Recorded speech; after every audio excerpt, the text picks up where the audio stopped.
This is the Fight for Your Health, the show that teaches you how to master the fine art of living your life on purpose and have a longer, healthier, and happier life through the martial arts lifestyle. The show is hosted by Professor Buitron and his co-host, Grand Master Richard Hackworth. These two experts have combined their efforts and are on a mission to make the world a safer, healthier, and happier place through the martial arts lifestyle. Now, to tell it like it is, here are your hosts.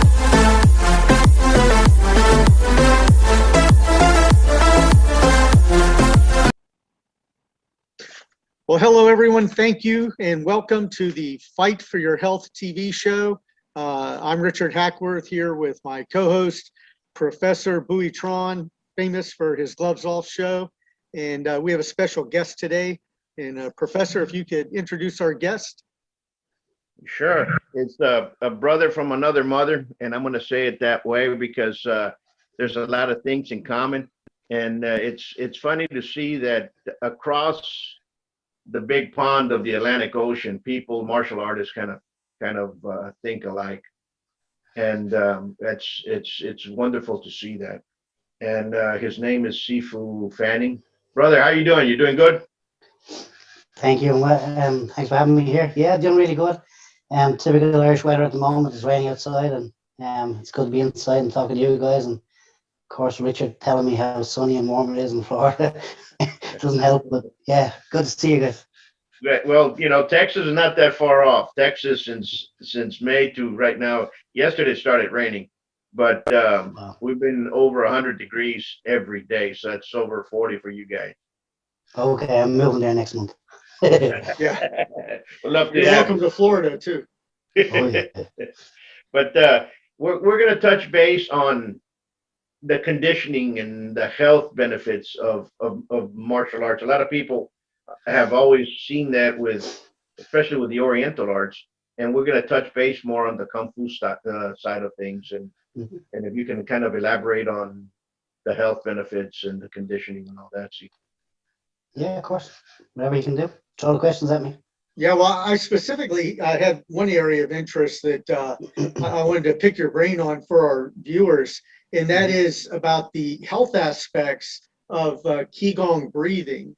And I know that you're very well versed in the healing arts, the Asian healing arts, and it's a part of your training and your system. And I was wondering if you could share with us some of the details of the benefits of it, and even maybe if you can share a few tips on how to do some of it. Yeah, well, you know, with everything that I do, again, like I said, it's the hard Qigong is the breaking side of things, then the soft Qigong is the breathing and the meditation side. And it's always good to have balance. It always came back to the yin and the yang. So my masters always believed that the best breaker was also a very good healer. Not necessarily the best healer, but he could be a good healer. And when it came to the breathing aspect, the breathing helped with the breaking aspect. But in everyday life, we put the breathing into our into motion. You know, quite recently I've been working with a guy who has PTSD, and he came to me to help with the breathing and his anxiety. So for him to research that Qigong and the breathing aspect could help with a PTSD and something he's had for 30 years, it was great. Boost for me and again for Qigong and traditional arts again. As we've talked before, you know, it's getting people to stick out traditional art as opposed to a fast fix martial art. And I'm not putting down MMA or kickboxing or anything, but when you've got elements inside the Kung Fu, which I do, you have your Qigong, you have your healing, you also have your acupressure, acupuncture. You start going into the deeper elements of things. But the Qigong itself, breathing, one of the mantras my master always had was where blood flows, Qi follows. So the more relaxed I am, the more blood flows to a particular area, you know, fingertips, toes, top of your head. So when you're breathing correctly, you're actually forcing oxygen to the outer extremities of the body and able to heal quicker. Because as in with the way he explained it was, a bruise is a dead piece of blood, a moment in time, and your body has to deal with it. But the more I force oxygen into the blood, the more the blood pushes that bruise away. So again, it's a healing from the inside as opposed to taking a pill or a tablet for a bruise. It's as beneficial to do the correct breathing to help that process. Absolutely. And in all the different and one of the different areas within Kung Fu, you see that you see some of the Sifus actually learning and doing the healing, and some of them go more for the lineaments and so on and so forth, and others more for the Qigong side of things. How would you implement the Qigong breathing with, let's say, a karate form or a taekwondo form or not, or a form from another system? Can that be applied? You know, in all manners. I was talking with a boxer last week. He again, once you employ the breathing and you look at how the breathing works, you think of we go to the Japanese karate systems for a second, and we go to the ki, you know, that big at the last moment, that big, yeah, you know, and each system has its own method of breathing. Unfortunately, the students and some of the instructors, they don't pass on the knowledge of what they're actually doing.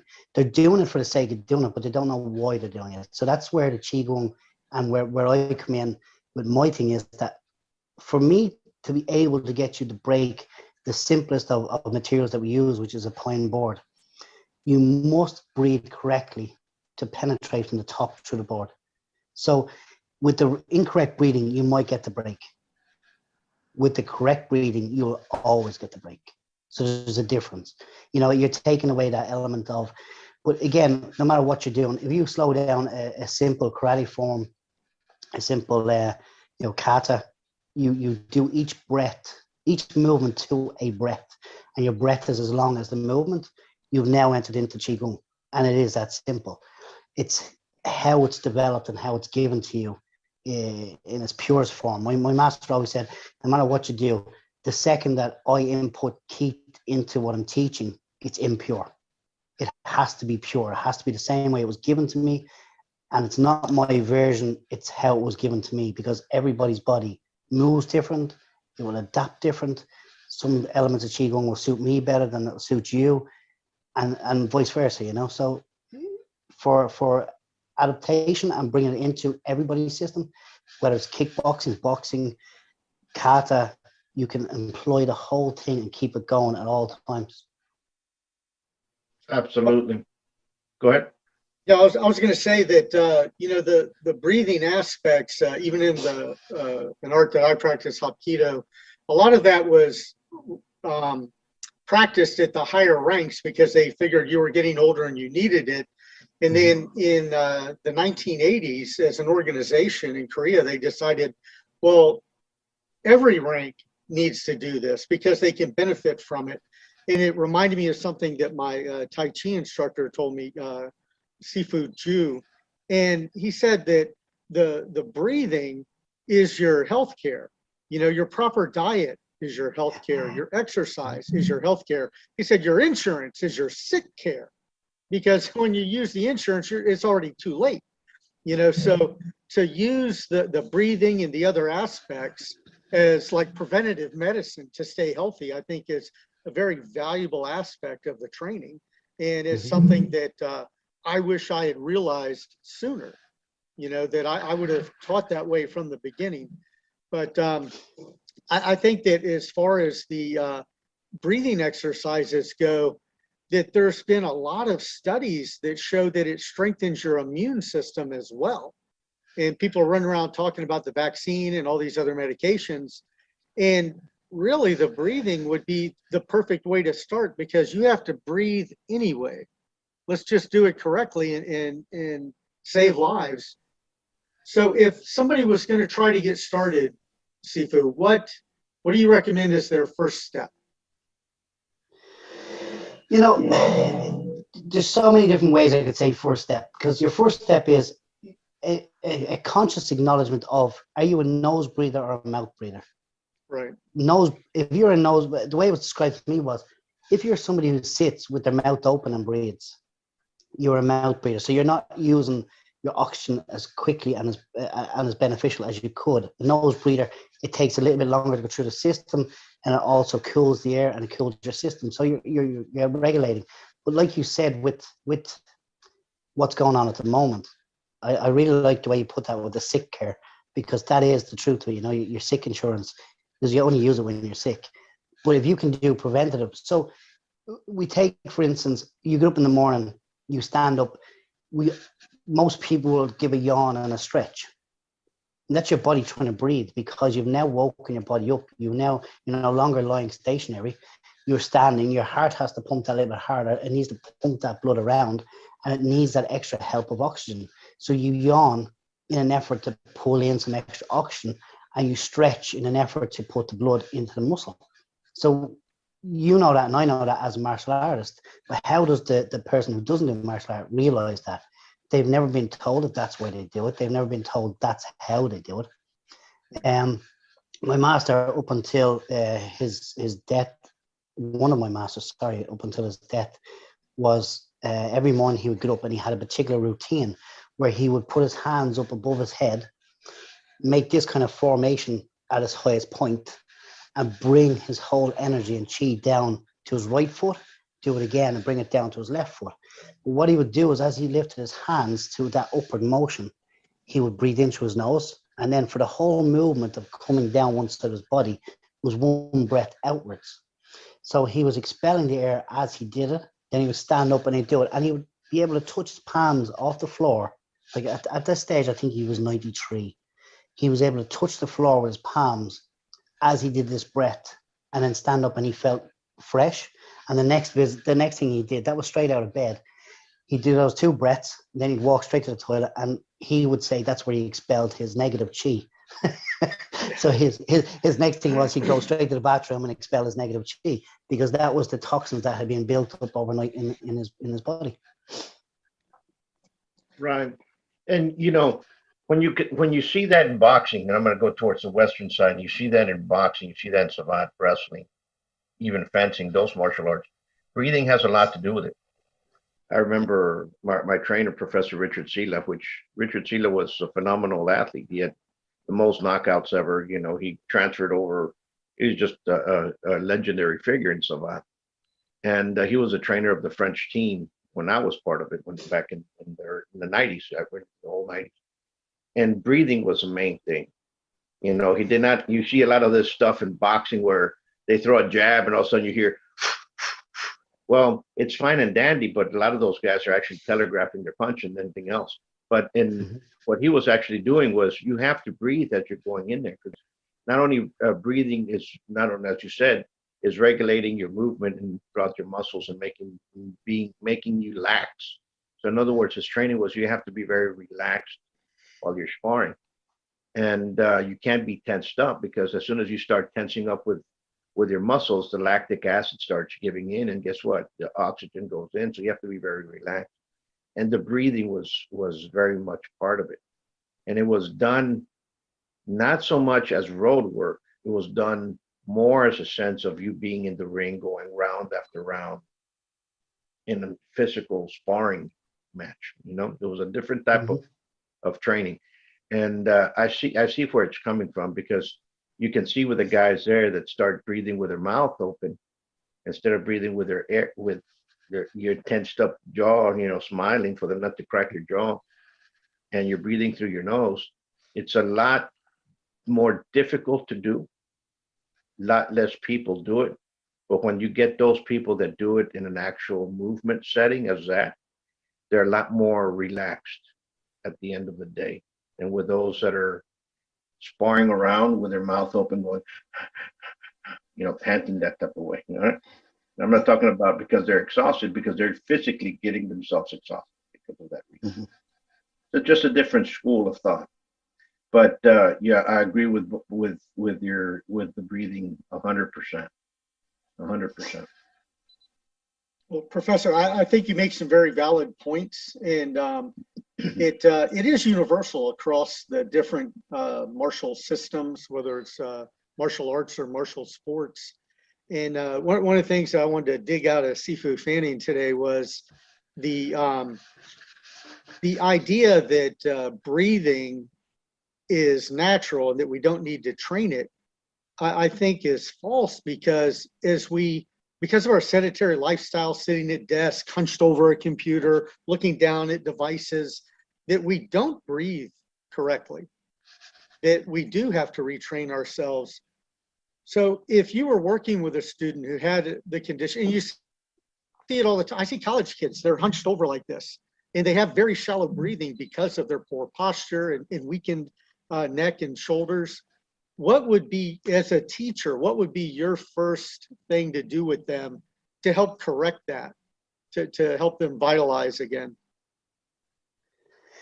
You know, when it comes to everyday life, okay, so I'm sitting in a position at the moment just so I get a good signal on my Wi-Fi, but you've got so many people who are hunched over looking at their phones. You know, I was recently standing outside one of my schools, and the local bus service went by, and I looked in the window, and there was at least 20 seats, and everybody's just leaning forward playing on their phones. So none of them are sitting correctly anymore, you know, and I think, you know, I remember in school anyway, some of my teachers, you know, you get a quick wrap of a ruler or something, and you get told to sit up, and why the chairs have backs, and why the chairs have four legs. And the simple things that we never took, you know, a lot of heed to, because we thought it was just a teacher being a teacher. But when you actually learn to breathe correctly, you understand why a chair is the way it is, and why people, like, there's scientists out there, maybe not scientists, but there's people out there working on the seat designs, so that when you're in an office, you're sitting in an upright position, so your chest is okay. So number one, we have to look at how you're sitting. Number two, what is your daily routine in terms of sitting forward, sitting up? Where's your TV placed? What do you watch, a tablet, or do you watch a TV? So if I was starting with a student today, I would actually do a quick 5-minute routine with them, where I'd say, right, what do you eat? What do you do? Where do you sit? How do you sit? Do you watch TV lying down, sitting up? So you get a whole picture of that person. Then I can work with them. So now, simple things, putting the hands behind the head. You would not believe how many kids can't put their hands behind their head and pull their elbows back. It doesn't happen because their shoulders have now started to form forwards. So it's almost like a de-evolution, where they're not able to stand up anymore. And a simple exercise, hand in the middle of the chest, hand on the back of the head, and force your elbow back to its furthest point and hold it. Because now you're training the muscles in between your shoulder blades and on your spine to hold your shoulders in the correct position. Now, we've spent years in a guard position for the fighting systems. And again, even the Wing Chun is rolling the shoulders, pulling the elbows. You know, things like this, we've trained our bodies to do these things as part of our martial systems. But at the same time, we need to compensate. So whenever I do a warm-up or a workout with a class of students, so we do a couple of ab exercises. So you might do some crunches, you might do some half sit-ups, some sit-ups, whatever. We'll roll over onto our bellies, and we'll start to do some spinal lifts. And you know, you're working with the erectors in the spine. So what you're doing is you're trying to balance and compensate. At the moment, nobody's compensating. Everybody's leaning forward. Again, like you said, they're at the desk, they're at the you know, doing whatever in college and school. And a simple thing, if a teacher stopped a class of students for 1 year and said, okay, for 1 year, I'm going to set a timer every 90 minutes. You're going to sit up on your desk, we got to put our hands behind our head, and we got to stretch. And then we got to stand up, and we got to touch your left toe, and then we got to touch your right toe. You're talking 1 minute complete. That would be the way we could solve a lot of issues in a lot of kids right now in everyday school. And it would take a total of about 6 minutes per day.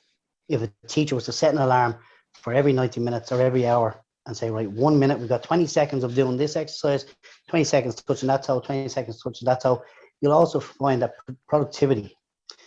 The Japanese, I think a long time ago, started to do before work and during lunch, they would do basic exercise. And again, it could be Tai Chi, it could be anything, but they found that the people were more productive because they had more oxygen in the system, they were more awake, everything was working better, and the brain was firing on all cylinders. So that would be kind of a long-winded way about how I would go about with somebody new and teaching them how to correct posture, breathing. Think about your rib cage is holding your lungs. if your rib cage is under compression all the time from sitting, you're always going to struggle to breathe. You'll never ever get the capacity of your lungs. So leaning back and breathing opens the lungs, opens everything up so that the lungs can move again. So hopefully, we can change one person, one thing. If somebody watches this today after it's released, a simple exercise, taking a couple of breaths, 3, 4, 5 breaths, doing this either side, then do it together. And then, like I said, just touch your toes. The amount of kids that come to my classes right now that can't touch their toes is ridiculous. It's just that they're not doing it. Their spinal flexibility is not there. But yeah, you're absolutely correct. I think, I guess when we were growing up back then, we had PE. I don't know what physical education in school. I don't know what they're doing now in school. I don't know if they're having it. I mean, things have changed so bad. But I can relate to what you're saying, that when the kids come in, they're hunched over. They're kind of, I don't know if it's a cultural thing or if it's something that is being produced. Not only that, in throughout the whole spectrum, even in media. If you look at media, if you looked at kids programs from the 50s to the 60s to now, they've become more, especially the young men or the teenagers and stuff. They become, I hate to use this word, wimpy. They become more fragile. They become more, everybody makes fun of them. You know what I'm saying? Well, before you had a kid, you had the rifleman with a kid with a 30-30 next to him. When you know what I'm saying? You had Dennis Jimenez that was out there breaking stuff. So you had a different type of programs for kids. I guess they're changing.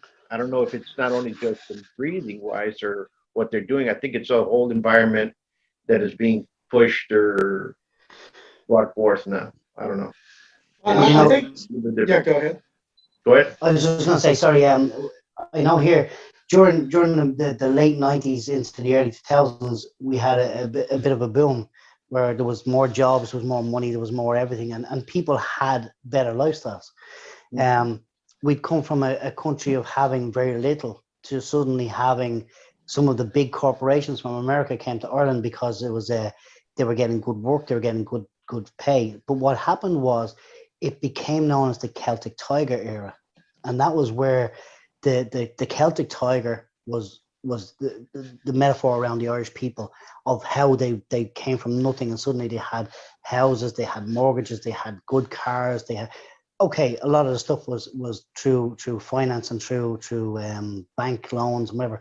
But what also happened was because mother and father were out working all the time, the kids needed somebody to mind them. And what happened was suddenly where there was child minors, there was aunties, uncles, martial arts schools, whatever kids were going to. Now all of a sudden they had PlayStations, they had Xboxes, they had a way of staying in the room for 4 hours while mommy and daddy could work. And again, it wasn't everybody, but a lot of people did. And now what happened, when you think about it, that's 21 years ago, 22 years ago. These are the guys now who are coming into college, coming out of college, but they're softer. They didn't do the rough and tumble. They didn't get, the martial arts training. They didn't climb the trees to take apples. They played games. And they, like you said, they did become softer. And in becoming softer, they also became unhealthier. We now have a nation of okay, I'm carrying some weight, but we've got a nation of obese kids who can't run from one end of a field to the other. Whereas when I was a kid, we didn't have it. So we had a bat and a ball, or we had a football, and we went and played. And for me to go and call from my friends, I had to go 2 miles to my friend's house. He wasn't there, he was in a different friend's house, so that was another mile. And then we didn't find them, so you walked home again. So suddenly you just done 5 miles, walking or cycling, to try and find your friends. Right. Well, I'd like to address a couple of things that both of you gentlemen have said. First, with the professor pointing out that I think culturally, worldwide, there's been a situation where they've made masculinity something to be ashamed of, and they call it toxic masculinity. And I'm telling you that, I grew up in an era where masculinity was part of growing up. I mean, when we had holiday festivals and stuff, the dads in our area would get together and wrestle and box and stuff like that. And then So as a culture worldwide, we've kind of taken that away. And I think that does affect the health of men and boys in particular. And the other thing is that people have associated a sedentary lifestyle with the better lifestyle, like you mentioned with the homes and the devices and things like that. And I don't think that's necessarily better. It's more sedentary. It's more comfortable. So it's easy to live comfortably when you don't get out and do these things. But you made a very good point about like setting a timer and scheduling these things into your day, because otherwise it's not going to happen.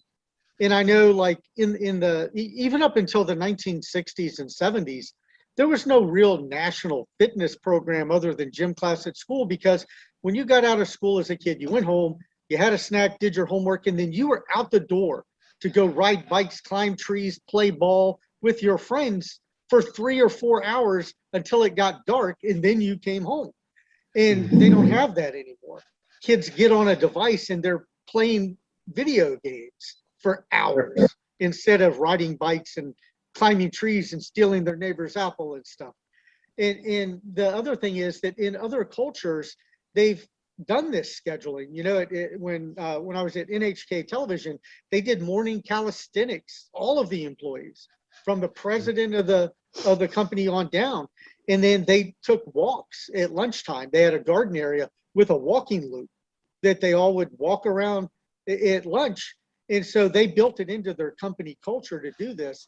And when I was in Beijing a couple of years ago, one of the grocery stores that I went to, it was huge, like kind of like a super Target or one of those mega Walmarts.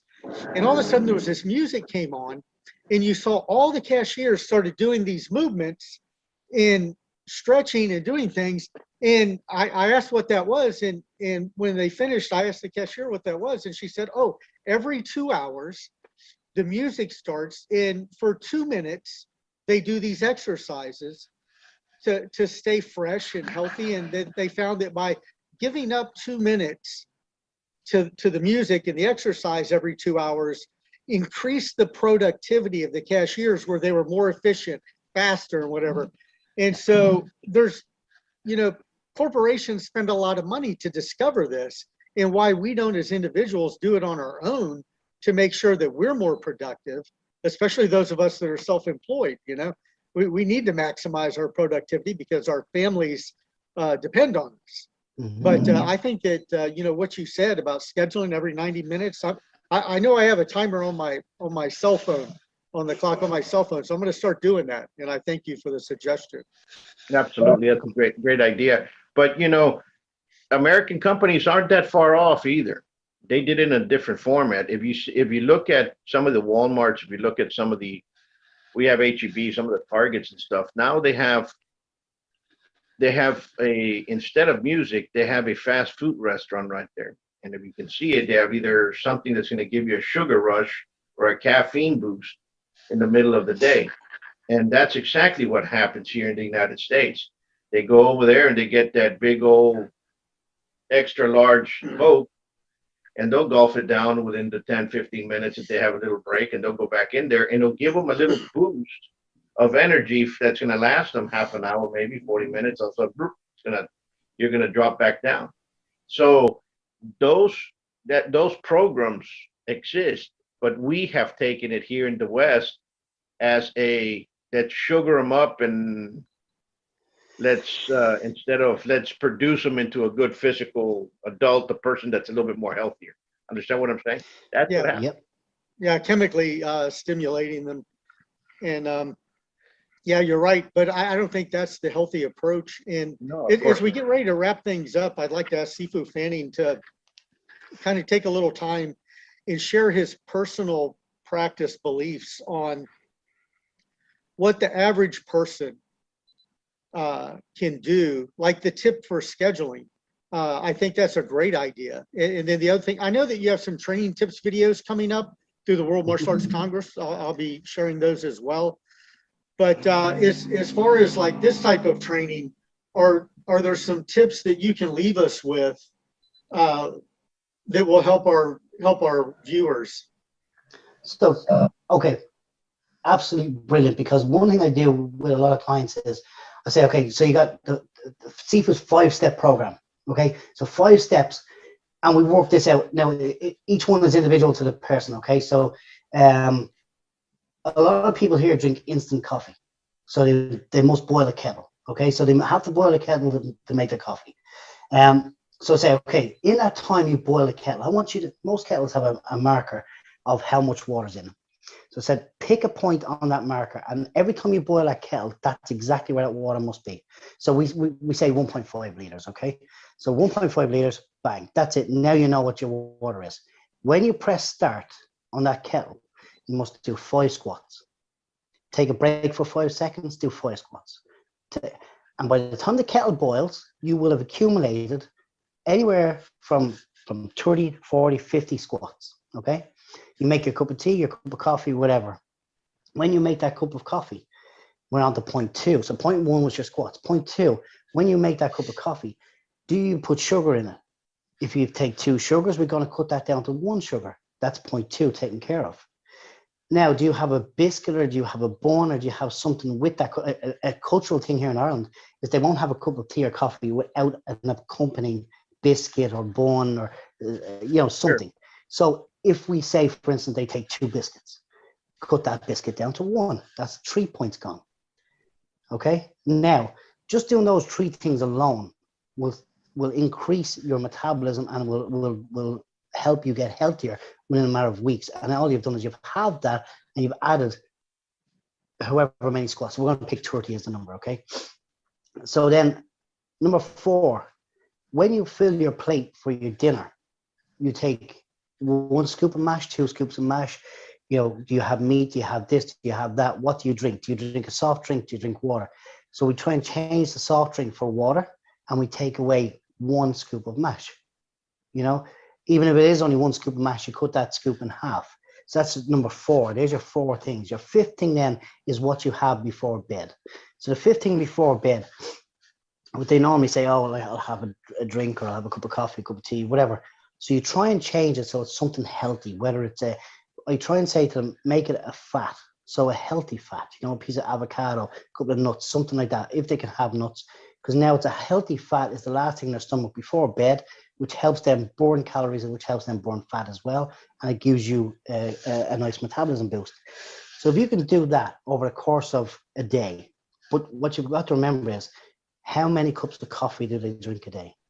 Do they drink 5 cups? Do they drink 6 cups? So every time they boil the kettle for that day, they must do their squats. So now you've gone from no squats in a day to suddenly 5 times 30, which is 150 squats per day. Yeah, and plus you've cut off some of your calorie intake, plus you've changed some of your fats and your proteins around, and you've changed some of your carbohydrates around. So that's a 5-point program where you can now suddenly see, after 1 week, you're guaranteed to have lost a little bit of weight, you're feeling a little bit better, you're a little bit healthier, your heart is pumping for those 150 squats per day. And it's a lifestyle change. It's not a diet program. It's not anything. It's a lifestyle change. And if you can do that for 30 days, you can now start to build a habit, because they say it takes 3 days to start a habit, but it takes 3 weeks to form a habit. So that habit now becomes where you're in work and you say, right, well, I'm getting bored with squats. So you make an alternative exercise. It might be, star jumps. It might be press ups, whatever, it doesn't matter. It can be simple. I have had people who have thanked me from across the world for this one, because it's so simple, so basic. It's not a diet plan. It's not anything. And it's not even about losing weight. It's about getting your heart to pump those extra few beats per day, get that blood flowing through your body, and you're also breathing while you're doing it. So you can do your squats. Breathe in as you squat down, exhale as you squat, you stand back up again. So now you're bringing in a bit of Qigong breathing while you're doing a physical exercise, while you're waiting on your kettle to boil to have your cup of coffee. So hopefully. Excellent. Yeah, thank you for sharing that. And so I think that's a great way to do it. A lot of people have trouble quitting cold turkey, but cutting things in half like that is an obvious progressional step. So I thank you for sharing that. And then especially the breathing tip on, because that's a thing of confusion across all exercise platforms, is do you inhale on the exertion or do you exhale on the exertion, whether it's a push-up or a squat or a bench press? So I think that in itself was a very valuable tip, and I thank you for sharing that. Absolutely. Thank you. We learned a lot, brother. And that tip on that you picked up, brother Richard, is a good one. And that is making sure we can put a little timer on everything that we do and start moving on that, because number one, that's an A+ on everybody, and everybody needs it. Everybody needs to change just a bunch. That's what we're here for. Well, Number unfortunately, one, a lot of people go for the big changes, a change in diet or a change in regime, and New Year's resolutions, whatever, and then all of a sudden they do it for a week and then they stop. Whereas if you can add it in, like you said, set your timer. So set your timer for every 2 hours, set your timer for every 3 hours. That for that 3 hours you take 2 minutes for yourself. So my master would have said to me that when you do that, you're now creating 2 minutes for Keith. You're not Keith the father, you're not Keith the husband, you're not Keith the employee, the employer, you're Keith. So for that 2 minutes, it's you and only you. And it's a little bit selfish, but we need to be selfish. If we want to be healthy, we want to have a long life, we need to be healthy. We need to be that little bit selfish for ourselves. absolutely. And it's also a good idea for those newcomers to come in. You can say, from this time to this time, let's put it at, for example, the class is at 6, put it at 5:30. Let's get ready to go to class. Let's put an alarm. Let's set it. Yeah. And I think that's how you can start building people to have it more as a habit. Because once it becomes a habit, it's hard to break. Mm-hmm. And if it's Absolutely. a good one, it's even harder to maintain. So we have to make it up. We have to make it a habit within everything else. Number one, I want to thank both of you all. We're running out of time. And for those folks out there watching, press to subscribe, share. If you have questions, send it to us. You can send it to me at buitronacademy2012@gmail.com, or put it on the bottom. We'll answer it. Or you can send it to Brother Richard Hackworth, and we can go ahead and move it in that way, and he'll give you his email right now. But remember, you all stay safe and be safe. Richard, would you like to give your email? Yeah, sure. It's World Martial Arts. I'm sorry. It's Richard Hackworth in the number 2 @gmail.com. And I just want to thank everybody for watching the Fight for Your Health TV show. And also to let you know that, we're doing this as a project of love to help make the world a healthier and safer place. And, I'd like to personally thank Sifu Fanning for being on today. And if there's anyone out there who's interested in becoming a show sponsor, reach out to us and we'll see what we can do for you. Thank you for watching. Absolutely. Until next time. Peace.